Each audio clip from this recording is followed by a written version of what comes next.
akidah salafiyah. Tetapi perkataan Ibnu Katsir ini, kalau kita mau terima bahwa Asy'ari mempunyai 3 periode, maka yang dimaksud 3 periode bukanlah seperti yang dibayangkan oleh kelompok Wahabiyah, tapi yang dimaksud adalah sebagaimana beliau sebutkan pada halaman 28, ya. Beliau menyebutkan yang pertama dari masa kecil sampai beliau anak-anak, ya. Ini beliau berakidah Ahlus Sunnah, akidah ayahandanya Syekh Ali, Syekh Ismail, ya, Syekh Ali, ya. Kemudian yang kedua berpindah menjadi Mu'tazilah, dan yang ketiga kembali lagi kepada Ahlus Sunnah. Dan ini sesuai dengan riwayat mimpi-mimpi beliau yang disebutkan dalam kitab At-Tabyin Kazbil Muftari, bahwa Nabi berkata, ikuti. Jika demikian, ini tidak disebut sebenarnya 3 periode, tapi beliau hanya 2 kali, ya. Mu'tazilah, Ahlus Sunnah, selesai. Suatu kali Imam Abul Hasan Asy'ari, beliau diuji oleh jamaah di dalam kitab Tabyin Kazbil Muftari halaman 90. Ada orang bertanya, arafna tabahhuraka fi ilmil kalam, kami sangat mengerti Anda ini sangat alim, sangat menguasai ilmu kalam, tapi kami ingin menguji Anda, ingin tahu apakah Anda ini, Abul Hasan Asy'ari, juga mengerti ilmu fikih. Di saat itu sahabat-sahabat yang berkata Allah, ahli fikih harus ahli hadis, dia harus mengerti, dia wajib mengerti sanad. Tidak boleh seseorang menyebutkan suatu amalan kecuali dia sebutkan berikut dengan sanad-sanadnya, dari fulan, dari fulan, dari fulan. Kita sebut silsilah dalam bahasa kita. Lalu dalam halaman 90 dikatakan bahwa Imam Asy'ari mengatakan, sal amma syi'ta, baik, tanyalah apa yang engkau mau. Lalu orang itu bertanya, ma taqulu fi shalah bighairi fatihatil kitab, apa pendapatmu mengenai sholat tanpa baca Al-Fatihah? Ini maksudnya baik sendiri ataupun kita bersama imam, ada imam kita jadi makmum. Apa jawaban beliau? Coba perhatikan lafaz hadisnya.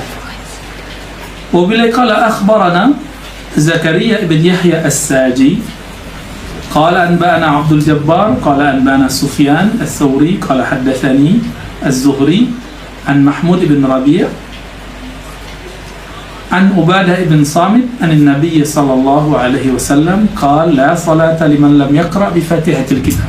Hadis ini diriwayatkan oleh imam-imam kita dari Bukhari, Muslim, Abu Daud, Tirmizi dengan lafaz yang berbeda, lalu Ibnu Majah dan Darimi, begitu juga Imam Baihaqi dan imam-imam yang lain.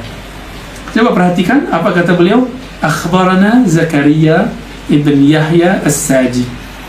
Ternyata beliau belajar sedari kecil sampai kemudian dewasanya kepada Zakaria ibn Yahya As-Saji. Siapa Zakaria ibn Yahya As-Saji?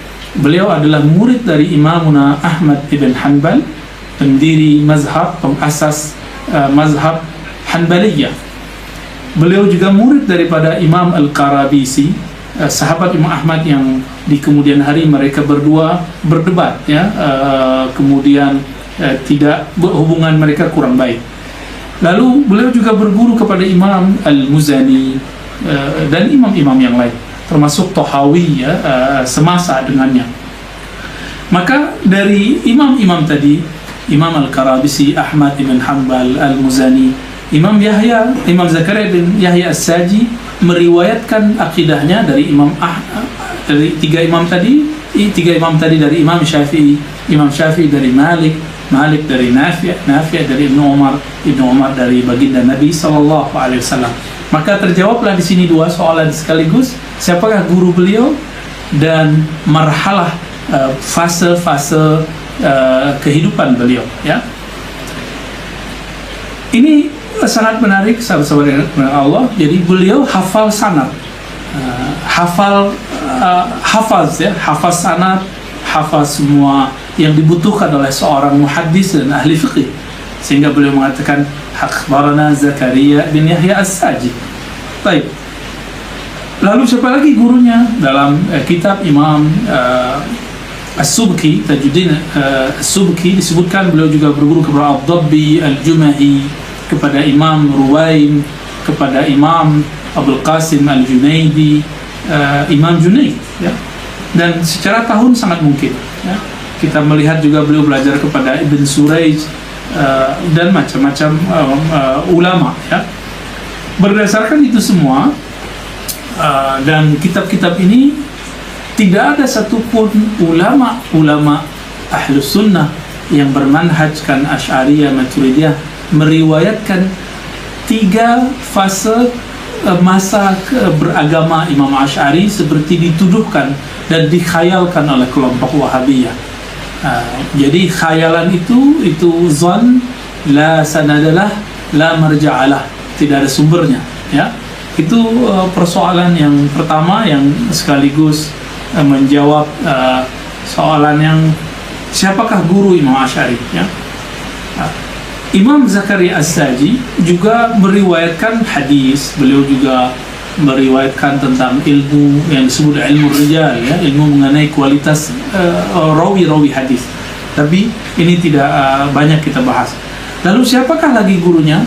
Karena beliau pernah mempunyai ayah tiri, kan ibundanya menikah setelah ayahnya wafat, ibundanya menikah dengan Abu Ali Al-Jubai. Maka beliau mengambil manhaj Mu'tazilah dari ayah tirinya bernama Abu Ali Al-Jubai. Jadi beliau berguru juga ke Abu Al-Jubai itu pada fase beliau seorang Mu'tazilah. Sedikit kita mundur, Imam Asy'ari diperdebatkan kapan lahirnya. Apakah beliau lahir di tahun 240, 250 atau 260? Ini perdebatan. Namun saya mentarjihkan, menguatkan beliau lahir di antara tahun 50 sampai 60. Kita ambil tengahnya 255. Berarti sangat mungkin beliau belajar kepada As-Saji, karena As-Saji wafat di akhir-akhir abad ke-3 Hijriah. Sangat mungkin beliau belajar kepada Imam Junaid, Imam Ruwaim. Begitu juga mengambil manhajnya Mu'tazilah, lalu kemudian beliau menyadari ada keanehan, keganjilan, mukhalafah, ya, kesalahan-kesalahan yang kemudian beliau membuat kritik sendiri, dan kritik-kritiknya banyak disebutkan dalam kitab Tabyin Kazmil Muftari. Salah satunya kisah yang masyhur yang kita sering dengar. Jadi Imam Abul Hasan Asy'ari dalam berguru kepada Abu Al-Jubai kemudian mempertanyakan satu kaidah Mu'tazilah. Nah, disinilah beliau keluar dari akidah Mu'tazilah. Apakah itu? Suatu kali Abu Ali Al-Jubai yang sangat alim di kalangan Mu'tazilah, ternyata kealimannya diuji oleh muridnya sendiri dan juga anak tirinya. Beliau mengatakan Allah hanya menginginkan kebaikan bagi hambanya. La yuridu illa salah wal khair. Hanya kebaikan. Apa kemudian pertanyaan Abul Hasan Asy'ari? Wahai ayahanda, wahai guruku Abu Ali Al-Jubai, jika memang Allah pengen kebaikan, bagaimana dengan jika ada 3 case, 3 persoalan masalah yang terjadi pada seseorang, pada 3 orang. Yang pertama, seorang yang boleh kita sebut dengan anak kecil, ya. Anak kecil mati, kemudian dia dimasukkan ke dalam surga, tapi surganya rendah, ya. Yang kedua, seorang yang mukmin, dia meninggal di saat dia dewasa, lalu Allah masukkan dia ke dalam surga. Dan yang ketiga, seorang yang kafir, ketika meninggal dalam keadaan kufur di masa dewasanya, tuanya, maka Allah masukkan dia ke dalam neraka. Lalu bertanyalah anak kecil yang masuk surga, tapi surganya sangat rendah, surga yang sangat biasa. Apa kata anak kecil ini? Ya Rabb, wahai Tuhanku, kenapa engkau wafatkan aku di masa kecil sehingga aku mendapatkan surga yang rendah? Apa jawaban Allah? Ini pengandaian Imam Asy'ari di hadapan gurunya. di hadapan Abu Ali Al-Jubai. Apa kata beliau? Allah akan menjawab, kata Asy'ari. Aku tahu, kata imamnya Mu'tazilah tadi, Abu Ali Al-Jubai, jika engkau berumur panjang, aku tahu engkau akan mati dalam keadaan kufur. Maka anak kecil tadi diam. Lalu yang kedua bertanya, yang ketiga bertanya, yaitu orang kafir yang Allah biarkan dia hidup sampai tua lalu wafat dalam keadaan kufur. Apa kata orang kafir ini? Ya Rabb, jika engkau tahu bahwa aku ini tuanya pasti kafir, kenapa engkau membiarkan aku hidup? Tidak engkau matikan seperti orang yang pertama? Walhasil kemudian Abu Ali Al-Jubai sakata, tidak dapat menjawab. Disitulah kemudian mulai Abul Hasan Asy'ari meragukan gurunya sekaligus ayahanda tirinya. Dan itu baru satu kisah, masih ada kisah ru'yatullah, melihat Allah, kisah mengenai tentang takdir dan segala macamnya, tentang Al-Quran makhluk atau Al-Quran tidak makhluk. Banyak perdebatan-perdebatan antara mereka, ya. Maka Abul Hasan Al-Asy'ari merumuskanlah akidahnya dalam kitab Al-Ibana.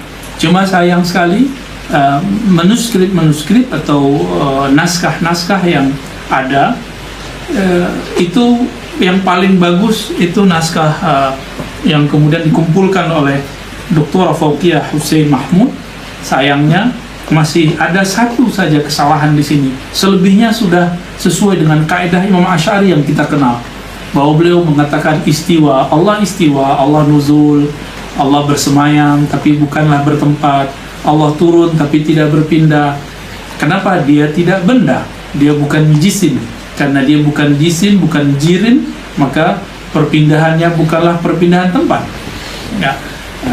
Turunnya bukan dari atas ke bawah, istiqrar, istiwanya bukanlah dengan duduk dan bersentuhan dengan aras. Yad, kata yad bukanlah yad anggota tubuh. Namun sayang, hatta di manuskrip ini masih ada lafaz yasaqinal arsh, wahai yang berada di atas aras. Sebenarnya lafaz ini pun jika kita sudah kembali ke kaidah awal, Allah bukanlah benda, bukanlah jisim, maka tidak menjadi permasalahan besar. Tetapi ini kemudian akan digiring oleh kelompok Mujassimah, baik Mujassimah dulu ataupun sekarang, untuk mengatakan Asy'ari seorang yang meyakini seperti kami. Ternyata di teks yang lain kalimatnya bukan yasakinal ars tapi yasakinas sama, wah yang tinggal di langit. Ini menunjukkan bahwa teks ini masih mutarid, masih terjadi kontradiksi. Namun ada yang lebih kuat, yaitu kitab Al-Luma'. Kitabul Luma' fi raddi ala ahli az-zayghi wal bid'ah. Ini juga ditulis oleh beliau, dan di sini beliau membolehkan takwil, sedangkan di kitab Al-Ibanah beliau memilih tafwid, menyerahkan makna hanya kepada Allah Subhanahu wa ta'ala. Lalu sahabat-sahabat yang dimulakan Allah, dari mana munculnya istilah sifat 20? Pengistilahan sifat 20 adalah kesimpulan dari ulama-ulama mutaakhirin terhadap jumlah-jumlah sifat yang sudah dirumuskan oleh Imam Abul Hasan Asy'ari dan juga Al-Maturidi. Dulu tidak disebut angkanya 20 atau 13 sampai sifat ma'ani atau dilengkapi dengan sifat ma'anawiyah lalu menjadi 20. Dulu mereka hanya menyebutkan, ya, Allah bersifat ma'ani dengan sebutan Allah punya ilmu, hayat, ya, qudrah, irada, ya, kalam, sampai akhirnya. Tapi tidak dihitung. Baru pada zaman Imam As-Sanusi semua itu dihitung lalu dijadikan sebutan akidah sifat 20. Jadi pengistilahan ini lebih populer, lebih masyhur setelah zaman Imam As-Sanusi yang kemudian menulis satu kitab berjudul Aqidah As-Sanusiyah atau Ummul Barahid. Ummul Barahid ini merupakan ringkasan dari Aqidah Sanusiyah Al-Wusta ringkasan dari Al-Kubra. Silakan lihat kajian tahqiq daripada Syekh Dr. Said Foda dari negeri Syam.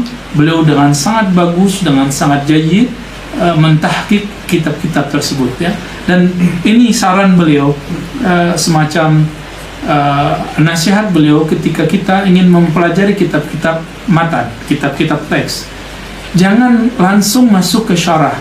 Mulailah daripada teks itu sendiri, ketika tuntas, maka baru kemudian kita masuk ke dalam syarah. Atau ketika kita muskil, ada suatu persoalan muskil dari teks, baru kita masuk ke dalam syarah atau hasyiah. Sehingga kitab-kitab itu segera khatam dan segera faham dengan cara yang syamil, yang komprehensif.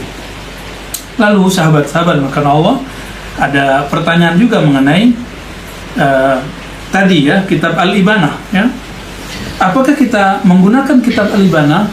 Ya, kita menggunakan kitab Al-Ibanah karena beliau di sana jauh dari kalam tajsim, menjisimkan Allah, kecuali satu lafaz yang tadi, ya sakinal arsy, ya sakinas sama.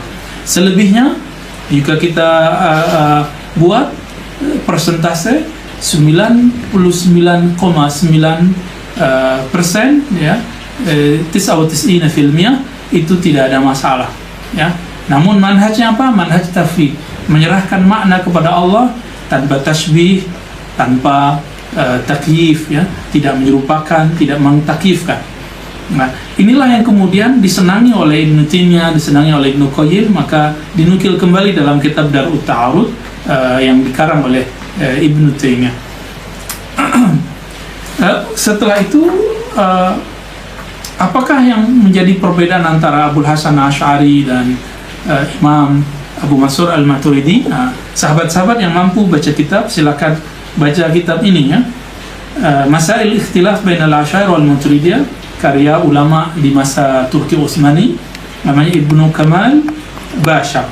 Di sini beliau menyebutkan perbedaan istilah yang digunakan oleh Al-Imam Asy'ari dan Maturidi sebanyak 12 persoalan ya. Nah, di luar itu tidak banyak persoalan yang penting ya, perbedaan antara mereka sudah dianggap tidak ada. Ini hanya ikhtilaf lafzi. Salah satunya perbedaan mengenai istilah takwin. Sahabat-sahabat makan Allah, Imam Asy'ari menganggap takwin itu sifat fi'liyah. Sifat fi'il, perbuatan, berkaitan langsung dengan alam. Alam itu hadis baru dan berubah-ubah, maka takwin itu disebut sifat hudus, sifat baru. Sedangkan bagi Imam Maturidi, takwin itu seperti kudrah iradah, bahkan bagian dari kalam Allah qadim. Ini perbedaan lafzi saja di antara mereka, dan tidak membuat mereka ini berbeda satu sama lain. Jika kita boleh membagi bahwa jika di fikih ada usul furu', maka dalam akidah juga ada usul, ada furu', ada pokok, ada cabang, ada canggahannya. Ada mungkin kalau bahasa Melayu cawangan ya. Jadi ada ada usul, ada furu'. Usulnya tidak ada perbedaan, bahwa mereka sepakat laisa kamitsli syai' ya, tidak mentajisimkan, tidak menyerupakan Allah, tidak mentakyifkan Allah. Kemudian mereka berbeda dalam mustalahat. Wajar. Kenapa? Imam Asy'ari dari Basrah pindah ke Baghdad. Baghdad waktu itu menjadi kota besar ya, seperti Kuala Lumpur di Malaysia, seperti Jakarta di Indonesia. Kita menyebut ibu kota, Asimatul Bilad ya. Sedangkan Imam Maturidi, beliau berada di Samarkand, Bukhara, jadi Uzbek. Walaupun di sana ada semacam distrik atau provinsi, namun tidak seramai Baghdad, maka perdebatannya berbeda. Lalu beberapa orang menganggap Al-Maturidi lebih dekat ke Mu'tazilah. Tidak juga ya. Yang paling faham Mu'tazilah ada Imam Asy'ari, karena beliau hampir 40 tahun berakidah Mu'tazilah lalu meninggalkannya. Karena beliau sangat memahaminya dengan baik, jawaban-jawaban hujjah-hujjah yang dikemukakan oleh Imam Asy'ari ketika ingin mendebat dan mengalahkan kelompok Mu'tazilah ini lebih relevan, lebih kuat, lebih berhujjah, lebih sahih. Bukan berarti yang disampaikan oleh Imam Maturidi itu salah.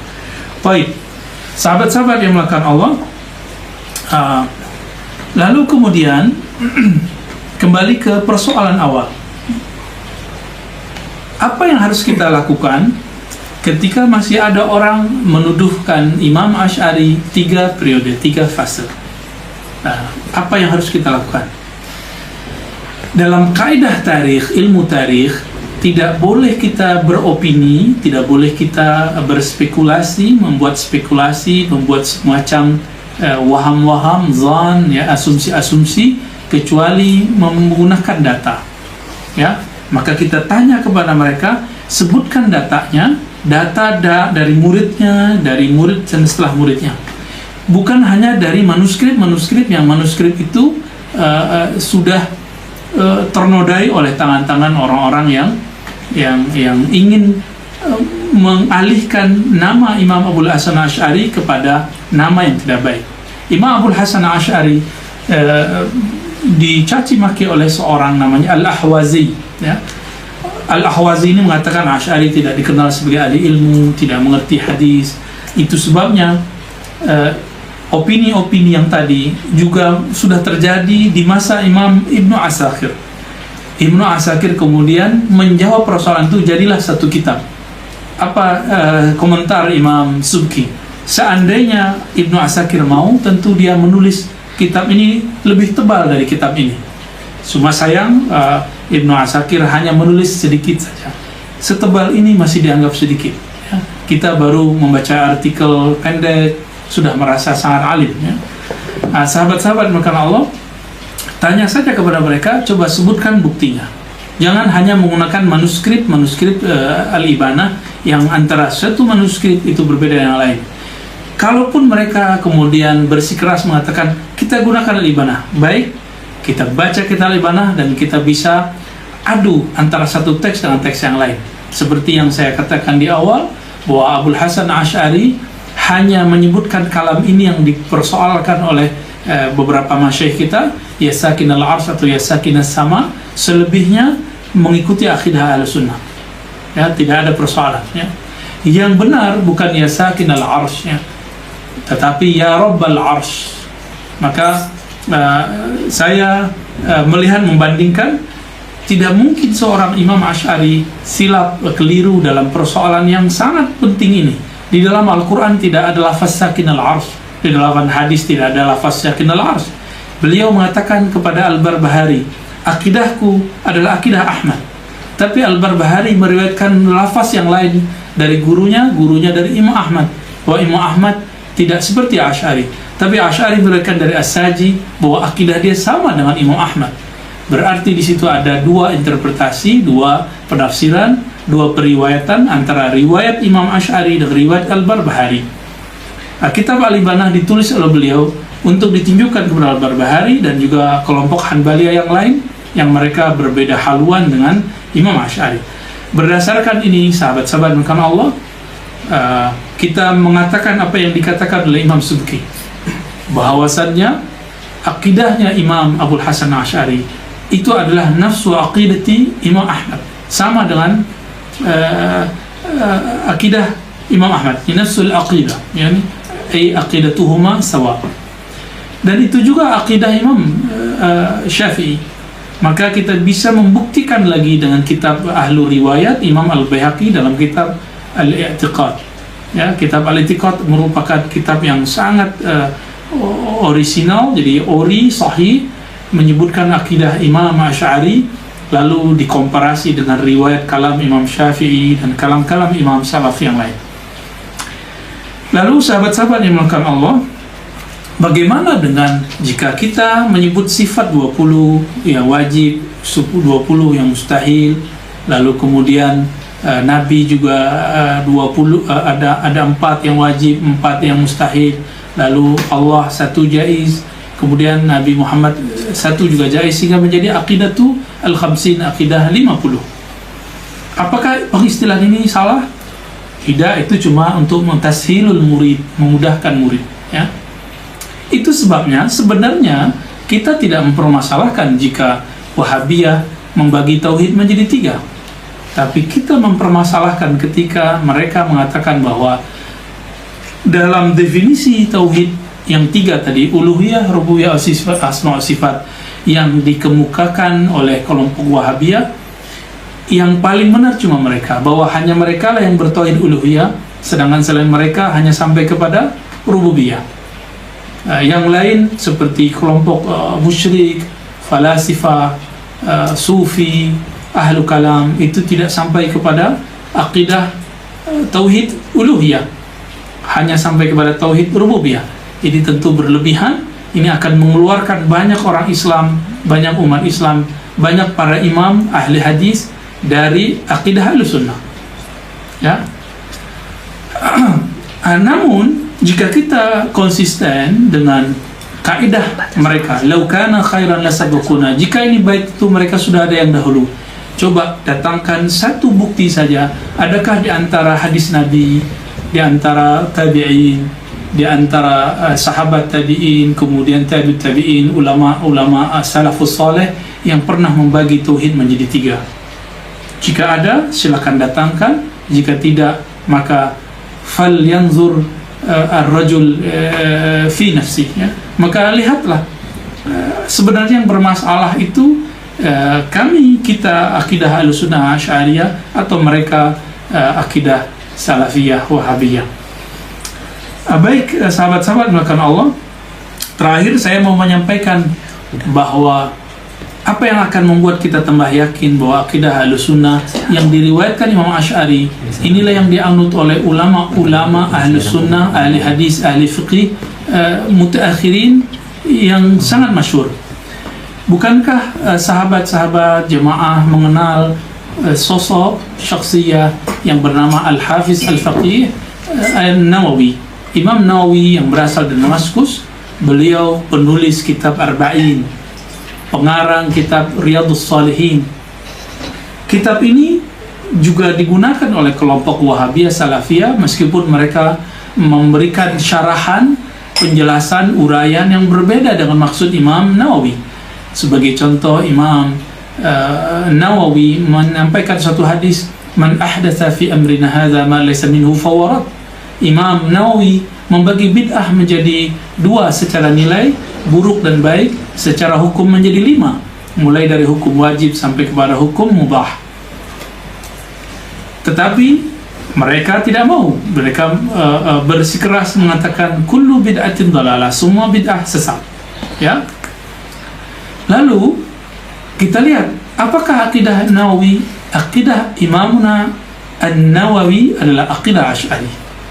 Dan dengan tidak sopannya seorang imam mereka mu'asirin bernama Syekh Albani bi'ilmi al-hadith, bi'ilmi al-aqidah, tidak mendalami ilmu aqidah, sehingga beliau keliru. Siapakah yang tidak mendalami, Albani kah atau Nawawi? Imam Nawawi mempunyai guru sangat banyak sekali, ratusan guru, baik dari fan ilmu aqidah ataupun ilmu hadis, bahkan ilmu fiqih, sehingga beliau bergelar dengan lakop-lakop yang luar biasa, Al-Hafiz, Al-Faqih, ya, bahkan mujtahid. Lalu teman-teman sahabat makan Allah, bukankah kita mengenal imam yang bernama Ibnu Hajar Al-Asqalani yang paling dahsyat mensyarah kitab Sahih Al-Bukhari? Beliau berakidah Asy'ariyah. Namun mereka tidak terima, lalu mereka, bahkan Syekh bin Baz dan murid-muridnya menulis buku kecil mengenai penyimpangan Ibnu Hajar Al-Asqalani dari akidah Salafiyah. Tapi sebenarnya itu bukan penyimpangan, itulah apa adanya. Imam Asy'ari menjadi idolanya, menjadi ikutannya Imam Ibnu Hajar Al-Asqalani. Dan yang paling luar biasa, sahabat-sahabat karena Allah, ini jarang dibahas orang, tapi saya sudah pernah bahas di lain waktu. Apa itu? Periwayat Sahih Bukhari bernama Imam Abu Dzar Al-Harawi. Imam Abu Dzar Al-Harawi sahabat daripada Imam Ad-Darqutni. Mereka ini berguru kepada imam yang kita kenal sekarang dengan Al-Baqillani di Baghdad. Abu Dzar Al-Harawi ketika di perjalanannya pergi haji, safarnya manasikul hajj dari Hira, kemudian berangkat sampai di Baghdad. Sampai di Baghdad ketemu sahabatnya Darqutni mengajak, ayo kita ke Imam Sunnah. Bertemulah Imam Baqillani. Lalu Daruqutni tidak menjelaskan dengan detail, dengan terperinci siapa sebenarnya Imam Baqillani ini.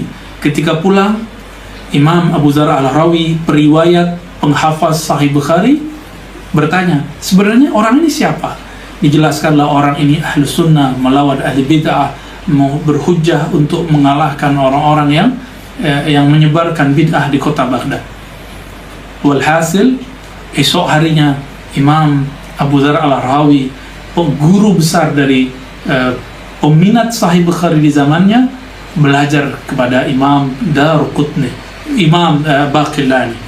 Setelah itu beliau melanjutkan perjalanan haji dan umrah ke Haramain. Di sanalah beliau mengajar Sahih Bukhari dan akidahnya, diajarkan akidah Imam Baqillani.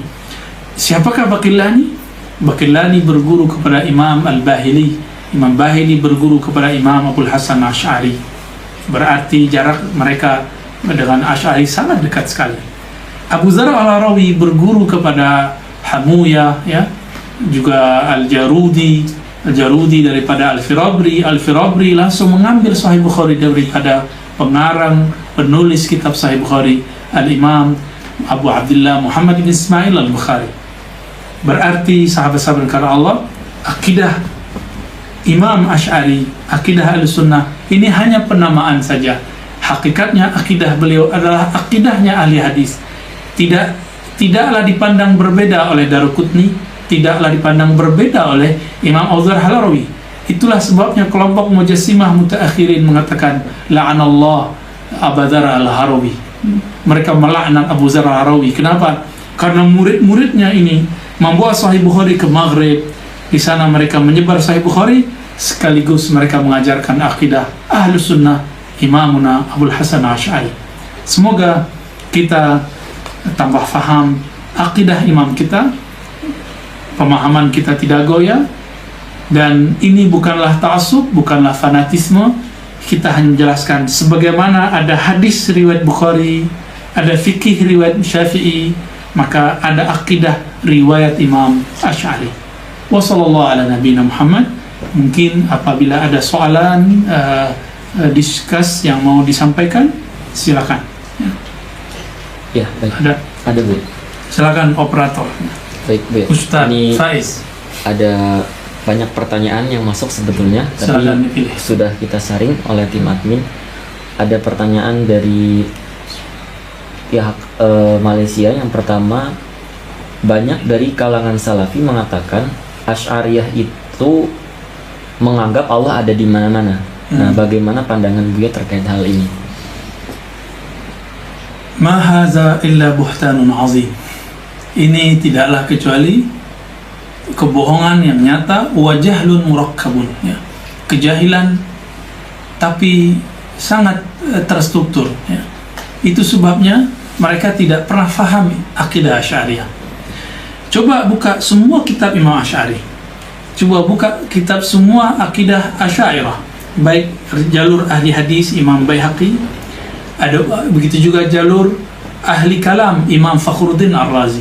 Ada kitab Ta'sisut Taqdis, ada kitab tafsir Mafatihul Ghaib, ada karya Subki, ada karya yang sangat banyak sekali, Ibnu Ala Al-Bukhari dan lain-lainnya, sampai Imam Sanusi, sampai Imam Nahrawi, Imam Bajuri, bahkan Sadatuna Al-Azahira al-Yawm, ya. Tidak ada satupun yang mereka meyakini Allah di mana-mana. Ini tanda bahwa mereka ingin ingin mengkritisi akidah Asy'ariyah, tapi mereka tidak memahami permasalahan sebenarnya, tidak memahami inti persoalan. Maka perlukah kita menanggapi itu? Kita tidak perlu menanggapi, kita perlu meluruskan. Yang meyakini akidah bahwa Allah fi kulli makan, Allah di semua tempat, itu adalah akidah Jahm bin Safwan.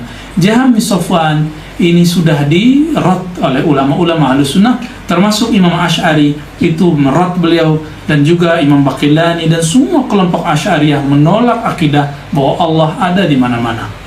Bahkan kitab yang tipis yang disyarah oleh Imam Nawawi Al-Bantani, salah satu mufti Syafi'i di Makkah, beliau gurunya orang-orang Melayu dulu, di abad ke-19 dan 20 di tanah Haramain. Beliau berguru ke Imam Nahrawi, Jazuli, terus tidak ada satupun di situ dalam kitab kecilnya Fathul Majid bahwa Allah ada di mana-mana. Jangan-jangan mereka tidak faham akidah Asy'ari, mereka tidak faham akidah Jahmiyah, lalu mereka menyamakan antara Asy'ariyah dan Jahmiyah. Ya, wallah ya ta'ala yani bari'un min dzalik. Allah maha suci dari itu. Ya, lanjut. Baik, biar pertanyaan berikutnya masih dari orang yang sama, yaitu perbedaan takwil istiwa Asy'ariyah mutaakhirin dengan Mu'tazilah mutaakhirin. Karena kalangan Salafi selalu membawa perkataan Imam Abu Hasan Asy'ari tentang yang mentakwil istaula adalah Mu'tazilah. Oke.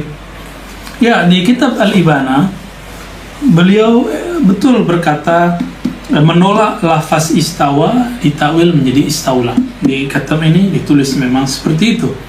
Namun beliau menolak kelompok Salafiyah bahwa istawa itu berarti istiqrar, menempat, yang mumasah, yang bersentuhan, dan ulu, jihatul ulu, makan, tempat. Beliau juga menolak itu. Maka beliau mengatakan bila kaif, tidak ada kaif, ya. Lalu apa perbedaan takwil Mu'tazilah dengan takwil Asy'ariyah? Bahkan Imam Asy'ari memberikan dua manhaj, dua tariqah. Karena dalam mimpi beliau bertemu Nabi mengatakan unsur al-mazahib al-marwiyah anni, bantulah mazhab, bukan satu mazhab yang diriwayatkan dariku. Berarti Rasulullah sendiri pun dalam mubasyarat yang diterima oleh Imam Abu Hasan Asy'ari menyebutkan tidak hanya satu mazhab dari baginda Nabi sallallahu alaihi wasallam. Kelompok Mu'tazilah baik dahulu ataupun sekarang wa mutakhirin itu sama. Mereka mentakwil tapi maksud mereka adalah menta'til. Takwil mereka artinya menta'til. Takwil artinya memindahkan lafaz dari yang zahir kepada makna yang lain, tetapi mereka kemudian menghapus maknanya, mengkosongkan. Ini yang disebut ta'til. Apa itu ta'til? Menafikan, menolak sifat. Contohnya Mu'tazilah mengatakan Allah tidak bersifat istiwa, padahal istiwa itu sabit fil Quran. Jadi takwilnya Mu'tazilah itu artinya menolak sifat-sifat tersebut. Adapun takwil di kalangan ulama Ahlus Sunnah Asy'ariyah yang juga diberikan oleh Imam Asy'ari itu bermakna dua. Pertama, takwil yang qarib. Ini penjelasan guru saya Maulana Syekh Hasan Hitu hafizahullah, masih hidup. Takwil yang pertama takwilun qarib, takwil yang dekat. Apa takwil yang dekat? Kalau lafaz yadun, yad secara hakiki itu anggota tangan, anggota tubuh bernama tangan ini. Lalu kita mengatakan yaduhu la kayadina atau yaduhu bila kaif. Yadnya bukan seperti yad kita dan yadnya tanpa kaif. Bukanlah, dan di sini dikatakan yadnya bukan jarihah. Dalam kitab Ibanah beliau mengatakan yadnya bukan anggota tubuh. Ini merupakan takwil, tapi disebut takwil yang qarib, takwil yang dekat, dengan menafikan tasbih, artinya memindahkan makna yad yang dipahami orang Arab, berarti anggota tubuh manusia, tangan, lalu ke makna yang bukan tangan manusia. Ini merupakan takwil yang qarib. Lalu ada takwil yang ba'id. Nah, takwil yang qarib ini disebut kemudian tafwid, menyerahkan maknanya kepada Allah. Lalu yang kedua, takwilun ba'id, takwil yang lumayan jauh, yang agak jauh, tapi masih dalam kaidah ahli bahasa dan diterima oleh ahlu akidah. Apakah itu? Memindahkan maknanya dari makna hakiki ke makna majazi, lalu menerima lafaz istaula. Teman-teman, walaupun Asy'ariyah belakangan mutaakhirin mengatakan istawa benar istaula, tapi berbeda dengan istaula versi Mu'tazilah. Mu'tazilah mengatakan istawa artinya istaula, menguasai, dengan menolak kata istiwa. Paham? Sedangkan Asy'ariyah mutaakhirin menyebutkan makna istawa istaula Istawa artinya menguasai, istaula, istila, dengan artian menguasai tanpa menafikan, menegasikan, menolak sifat istiwa. Ini dua perbedaan. Paham ya, insyaallah ya. Jadi ini perbedaan signifikan antara Mu'tazilah dan Asy'ariyah. Semoga tidak sakit kepala ya. Ya, masih lanjut. Ya, lanjut. Tafadhal. Ini ada pertanyaan yang sepertinya penanya ingin sangat memperjelas kedudukannya. Jadi ada satu penanya dari Facebook, apakah selain ahlu sunnah dalam tanda kurung Asy'ari Maturidi berarti kulluhum finnar seperti hadis 73 golongan? Bagaimana menjelaskan kepada aliran Islam selain ahlu sunnah dalam hal ini Asy'ari Maturidi tentang makna hadis tersebut? Kita tidak boleh memastikan diri kita paling benar. Kita boleh mengatakan kami benar, tapi tidak boleh mengatakan kita paling benar. Ini perbedaan antara Ahlus Sunnah Asy'ariyah dengan orang yang mengaku Ahlus Sunnah tapi mereka menyesatkan kelompok Asy'ariyah dan mereka merasa paling benar. Ya, kita mengatakan apa? Akidah yang kami riwayatkan melalui jalur Imam Asy'ari dari Saji, As-Saji dari tiga gurunya tadi, Muzani, Ahmad bin Hanbal, Karabisi dan lainnya. Mereka dari Syafi'i terus bersambung muttasil kepada baginda Nabi. Insya Allah ini berusaha mencapai kebenaran yang telah diriwayatkan oleh para imam. Maka kita berdoa semoga Allah meridhoi akidah kita. Apakah ini menunjukkan kita tidak yakin? Kita sangat yakin. Tapi yakin itu bertingkat, ada ilmu yakin, ada hakul yakin, ada ilmu yakin, ada ainul yakin, ada hakul yakin. Ya? Hakul yakin menurut saya itu hanya diperoleh oleh para wali-wali Allah, para ahli ma'rifatullah, ya, ahli rohani. Sedangkan ahli kalam rata-rata kebanyakan mereka sampai kepada ilmu yakin. Ya, nah, kapan mereka tahu ini paling benar? Ketika mereka sudah menjadi kekasih Allah wali tersebut. Ya, jadi ketika Nabi mengatakan kulluhum finnar, semua masuk neraka kecuali satu kelompok, kita bukan mengatakan kamilah orangnya, tidak, tapi kita mengatakan kami meriwayatkan dari guru kami, dari imam kami, bahwa inilah akidah yang dimaksud oleh Rasulullah. Namun kita tidak boleh menutup kemungkinan ada di luar sana ada manhaj lain yang meriwayatkan hal yang berbeda. Inilah adab yang diajarkan oleh Imam Malik ketika mazhab beliau ingin dijadikan mazhab resmi di pemerintahan, di kerajaan. Ya, baik. Baik, selanjutnya Bu ya. Dari sini. Oke, fadhal. Baik Bu ya, ini ada satu pertanyaan kali ini dari YouTube ini tentang Rasulullah saat ini. Jadi apakah benar pemahaman saya bahwa Rasulullah tidak pernah wafat secara hakikat? Berdasar Rasulullah adalah saksi bagi seluruh manusia. Ini penting. Dan siapapun yang mengucap salam kepada Rasulullah, maka Allah akan mengembalikan ruh Rasul ke dalam jasad. Sedangkan seperti sekian detik selalu ada umat yang bersalawat. Baik, bagus. Ini pertanyaan sudah masuk ke bab rohani ya. Tapi ini berkaitan, beririsan dengan bab akidah. Sahabat-sahabat Allah, apakah Rasulullah betul-betul tidak wafat, tapi beliau masih hidup secara hakiki? Bagaimana menjawabnya? Secara jasadiah sudah sahih, sabit dan telah ditetapkan oleh ahli sejarah, ahli hadis bahwa jasad Nabi wafat. Jasad Nabi sudah dikuburkan di tanah suci Madinah Al-Munawwarah. Lalu ketika di dalam Al-Quran dikatakan jangan engkau katakan bahwa para syuhada itu mati, bal ahya, tapi mereka masih hidup. Jika para syuhada masih hidup, Nabi adalah sayyidus syuhada, adalah penghulunya para syuhada, tentu beliau lebih hidup lagi. Tapi teman-teman sahabat Allah, coba perhatikan baik-baik. Hidup kita sekarang, hidup kita di dunia ini disebut dengan al-hayat ad-jasadiyah, kehidupan jasadi. Kehidupan jasad ini di dalamnya ada kehidupan ruhi, ruh, ada kehidupan akli, akal, ada nafsiyah, ada jiwa. Di saat kita mati, yang mati kullu nafsin za'iqatul maut, jiwa kita mati sehingga terputuslah hubungan rohani dengan tubuh tubuh kembali kepada tanah, ruh dan jiwa kemudian meneruskan perjalanannya masuk ke kehidupan selanjutnya. Inilah yang disebut al-haya al-barzakhiyah, kehidupan barzakh. Jadi di manakah Rasulullah hidup hari ini? Hidup di alam, di hayat barzakhiyah, di alam barzakh. Jadi beliau hidup tapi hayatnya barzakhi. Barzakhi berarti alam antara dunia dan kebangkitan nanti di akhirat. Dan itulah yang dimaksud ahya'un rabbihim. Sahabat ilmu Allah, coba perhatikan lagi.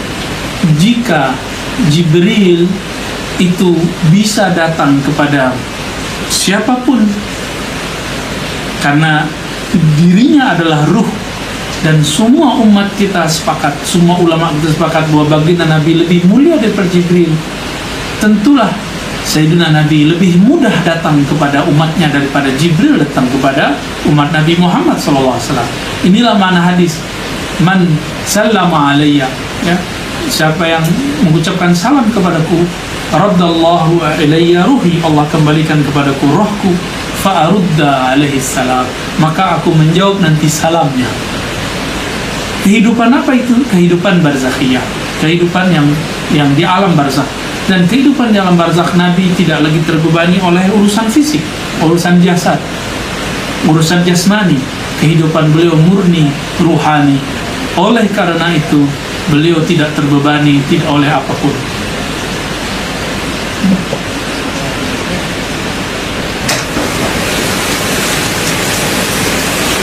Ya.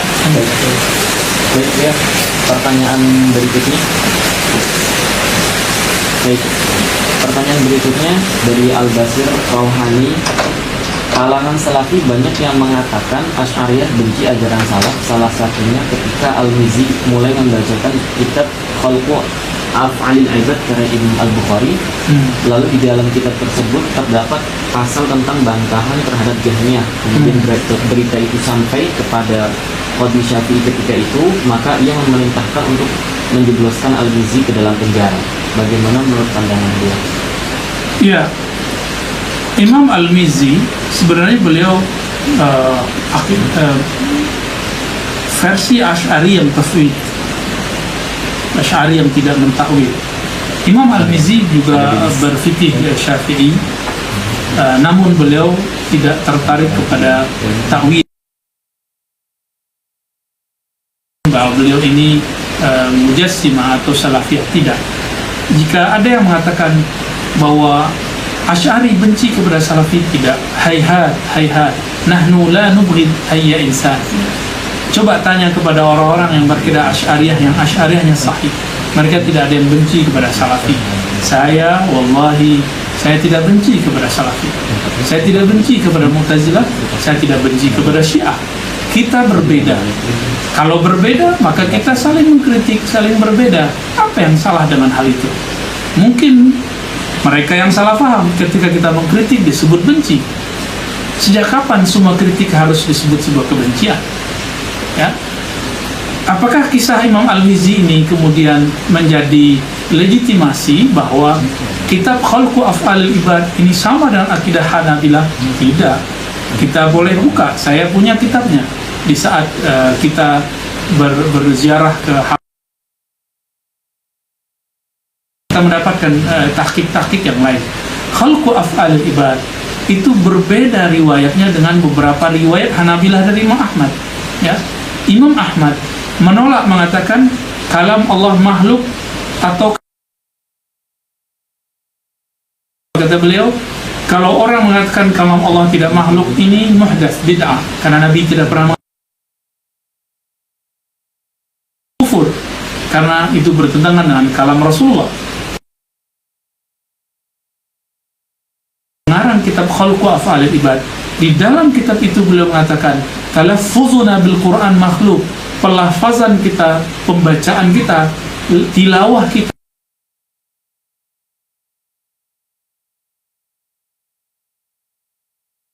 tapi dia pernah berguru ke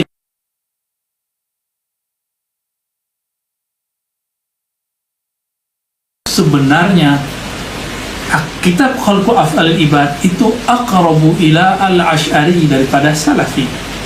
Ini bisa di waktu ke depan di tempat yang lain nanti saya akan membacakan isi kitab tersebut, apa maknanya, insya Allah.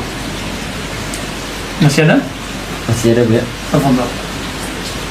Kita nanti sampai jam 9:30. Oke. Insya Allah. Pertanyaan berikutnya, apakah kitab Imam Abul Hasan Asy'ari yang dipalsukan hanya ibanah saja? Bagaimana dengan kitab Maqalatul Islamiyyin? Ya, boleh dapat diulangi? Apakah kitab Imam Abul Hasan Asy'ari yang dipalsukan hanya al-ibanah saja? Bagaimanakah dengan kitab Maqalatul Islamiyyin? Ya, kita tidak mengatakan ini pemalsuan atau apapun, tapi ini periwayatan. Kitab al-ibanah sanadnya terputus. Jadi manuskrip kitab itu terputus, tapi ulama masih ada yang meriwayatkannya. Misalnya kita melihat dalam sabat, dalam sanad Imam Asy'ari, itu masih ada riwayatnya. Tapi sampai hari ini kita bertanya, itu riwayat terhadap manuskrip yang mana? Karena segala sesuatu ada nasabnya. Nasabnya kitab adalah sanad keilmuan dari guru ke guru. Jadi kita hanya mengatakan bahwa satu permasalahan yang pelik dari al-ibanah itu hanya kalimat ya sakinal arsy. Yang lain tidak ada persoalan. Dan ini besar kemungkinan kesalahan orang yang menulis atau orang yang mengimlakannya. Karena berdasarkan ayat Quran yang ada adalah wa rabbul arsyil azim. Rabbul arsyil azim. Tidak ada lafaz sakinal arsyil azim. Jadi oleh karena itu jika ini diperbaiki, maka al-ibanah menjadi aman, tidak ada permasalahan berarti. Jadi kitab al-ibanah tetap sahih, riwayatnya dari Imam Asy'ari, namun periwayatan naskahnya yang harus dikritisi, ya. Ya, ada lagi mengenai isbat kalamullah bisaut wal harf. Apakah dalam hal ini Imam Abu Hasan al-Asy'ari berbeda dengan Imam Ahmad dalam masalah ini? Mohon penjelasannya. Ya, Imam Ahmad ada trauma. Mungkin sahabat-sahabat tahu apa yang disebut trauma. Beliau itu mulai dari zaman Ma'mun, akhir hayat Ma'mun, karena Ma'mun dipengaruhi oleh Bishr al-Murisi, seorang Mu'tazilah yang mentaktil sifat Allah dan meyakini bahwa kalam Allah itu makhluk. Maka Al-Ma'mun mengatakan siapa saja, mana saja ada ulama yang mengatakan kalam Allah bukan makhluk, masukkan ke dalam penjara, diasingkan, ditaghrib. Imam Ahmad salah satu ulama muda saat itu yang diasingkan bersama dengan Yahya bin Ma'in, salah satu ulama ahli hadis yang dulu juga punya case masalah menyesatkan Imam Syafi'i. Baik. Lalu berganti Ma'mun, ada seorang khalifah namanya Al-Wasik, ya, Al-Mu'tasim. Lalu dari Mu'tasim ke Al-Wasik, dua-duanya sama-sama memenjarakan Imam Ahmad dan kawan-kawan Imam Ahmad yang meyakini bahwa kalam Allah bukanlah makhluk, kalam Allah itu qadim. Baru kemudian dibebaskan di zaman Imam Al-Mutawakkil di tahun 232. Bayangkan dari 218 sampai 232 Hijriah, beliau disiksa, sehingga ditertanam dalam alam bawah sadar beliau bahwa membicarakan ini tidak boleh, ini bid'ah. Lalu kita rujuk ke belakang, di tahun 203 atau 204 Hijriah, dahulu Imam Syafi'i pernah mengirimkan surat kepada Imam Ahmad. Imam Syafi'i telah pindah ke Mesir. Apa yang terjadi? Imam Syafi'i menuliskan, apa yang boleh katakan? Sampaikan kepada Ahmad, isbir ala mihnatil Quran, sabarlah nanti engkau terhadap ujian mengenai Al-Quran makhluk atau tidak makhluk. 203 atau 204 surat ini terkirim, 218 baru terjadi.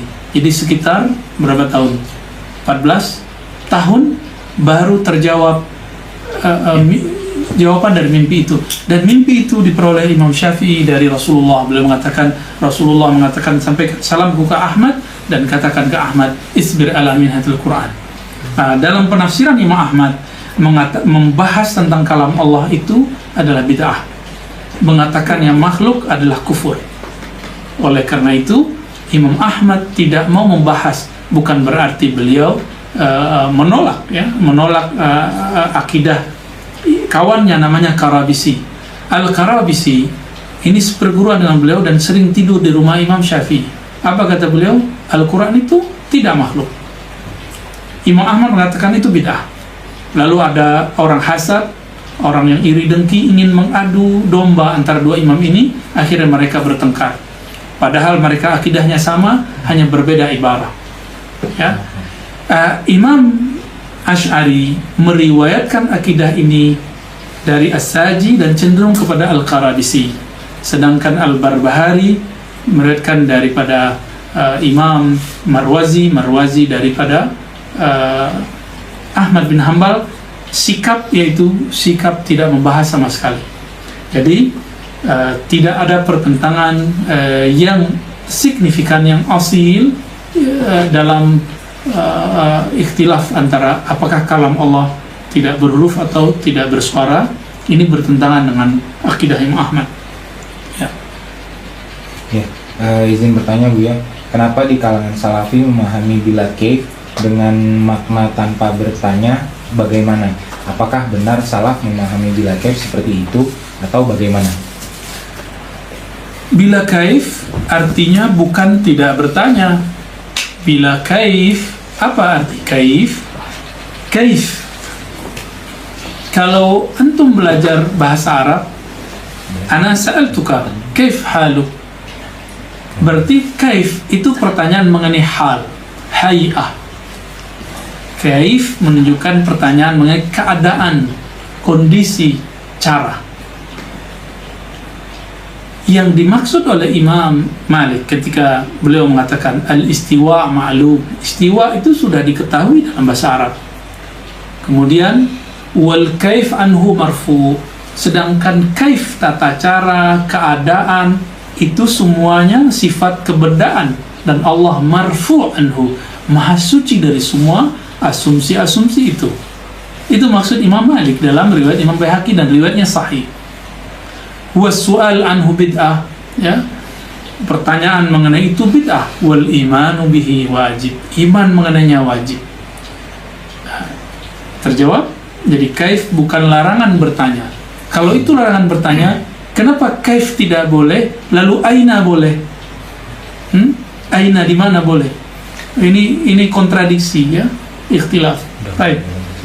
Ada lagi nih Bu ya. Oi.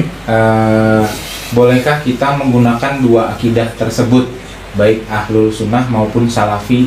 Kayaknya berbarengan nih maksudnya Bu. Wow, satu paket. Paket spesial. Kalau akidah Asy'ari sebenarnya tidak mempermasalahkan orang meyakini akidah apapun, karena la ikraha fid din. Tapi masalahnya bagaimana antum akan menggabungkan dua akidah yang Salafi punya definisi bahwa akidah mereka bertentangan hitam putih dengan akidah Asy'ari. Bagaimana mungkin menjalankan ini sekaligus? Itu sebabnya saya pernah berjidal panjang dengan sahabat saya dan juga senior saya dulu. Mereka mengatakan kami mengajarkan 3 tauhid, uluhiyah, asma wa sifat, tapi pemaknannya Asy'ariyah. Saya bertanya kembali, kenapa Anda tidak jujur mengajarkan sifat 20, lalu menyisipkan akidah sifat 20 dalam akidah Ibnu Taimiyah yang 3, yang dia sebenarnya membatalkan akidah Asy'ari? Ini disebut dengan talbis. Jujur saja, jika kita memang sudah mengetahui mana yang aqrab ila shawab, aqrab ila al-haq, yang lebih dekat kepada kebenaran, kenapa kita takut dicaci dan ditinggalkan orang? La nakhafu laumata laim, tidak usah takut ditinggal orang. Satu kebenaran pasti ada yang mengikuti, sebagaimana kesesatan pasti ada yang mengikuti.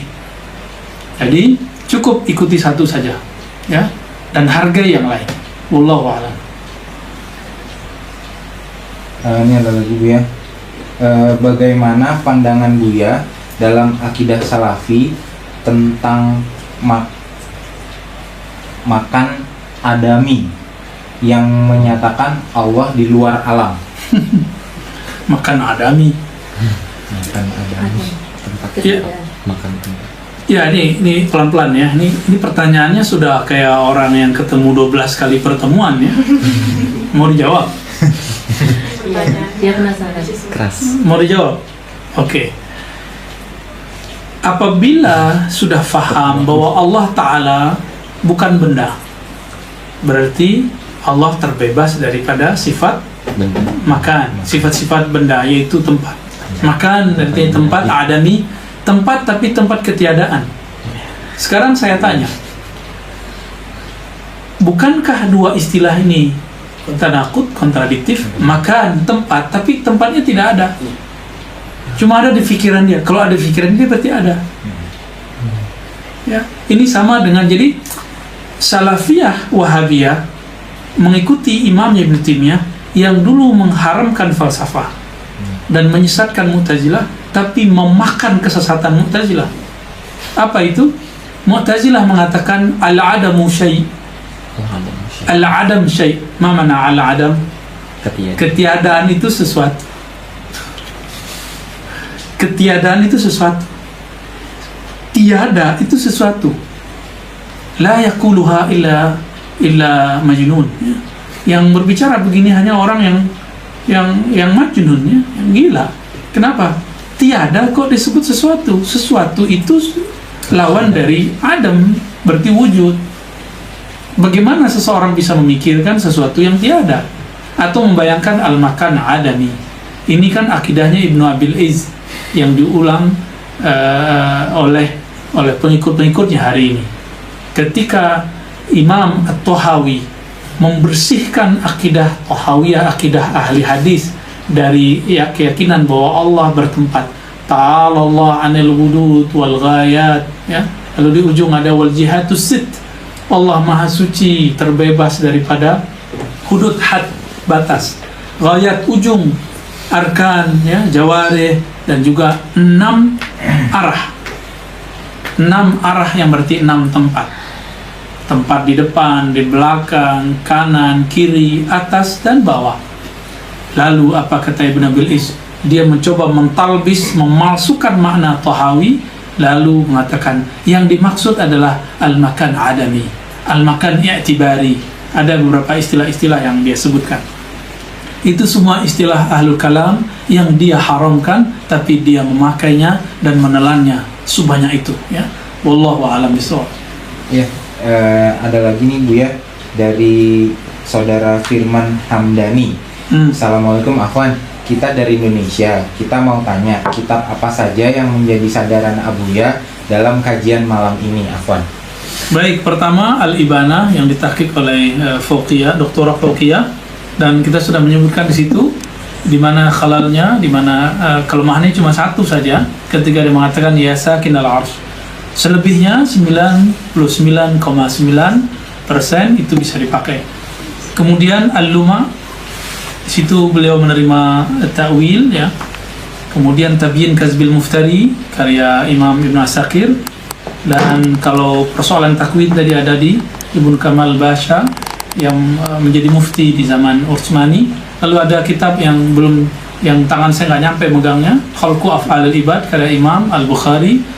Lalu ada juga kitab Tajuddin Subki Tabaqat Syafi'iyah, dan kitab-kitab yang lainnya. Lanjut. Oke, masih. Khalas wala masih ada? Ya, Faiz. Di YouTube ada sih beberapa. Coba dipilih mana yang relevan. صوتك مسموع في؟ لا صوتك يدخل Insya Allah ya. Ini yang mungkin menarik ini. Dari salah satu pengunjung di YouTube. Jadi kalau ditanya Allah itu ada di mana? Tuh, berarti gagal lagi tuh.